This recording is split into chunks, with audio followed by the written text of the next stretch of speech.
राहतो, कारण याचं नाव काय? सत्य नारायण. याचं नावच आहे सत्य नारायण. जिथं सत्य आहे तिथंच परमात्मा आहे, जिथं सत्य नाही तिथं परमात्मा राहत नाही. सांग उद्धवा, राहू कुठं? म्हणे देवा कुठेही राह, पण राय. तू राहिला तर होईन सगळं, तू जर राहिला नाही तर होणार. तेव्हा उद्धवाला सांगितलं, मग तू आता जा उद्धवा, इथून ममलेश्वरी गिरी आश्रमी जा. तिथं ब्रह्मयोगी शुकाचार्य श्रीमद भागवताच्या कथेचा अभ्यास करून आहे.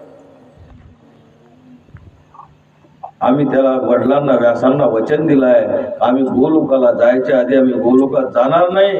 आमचं तेज तुमच्या कथेत ठेवल. अहम स्वकीयम तेजम इदम श्रीमद भागवत दशम स्कंदे ददामी. श्रीमद भागवताच्या 10व्या स्कंदात मी माझं तेज ठेवल. आता तुझी माझी भेट इथं होईल. राजा, तुझ्या हातात सत्ता आली आणि माझ्या हातात कथा आली. तू सत्ता भोगायला लागला, मी अभ्यास करायला लागलो. पांडवांना निरोप देऊन द्या, परीक्षितीला सत्ता द्या, तुम्ही हिमालयात निघून जा. जाणं तर मग आता सांगितलं बा निघून जा म्हणून. गोपाल कृष्ण भगवान की जय. पांडव हिमालयात निघून गेले. पाय राजा,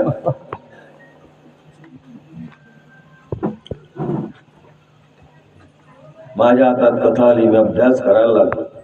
मी कथा बांधायला लागलो. कथा बांधत असताना इतक्यात लख प्रकाश पडला. पाहत होतो काय? साक्षात नारायण गोपाल कृष्ण भगवान की जय. दर्शन दिलं. शुका, मी तुझ्या कथेत राहायसाठी आलो, माझं तेज ठेवायसाठी आलो.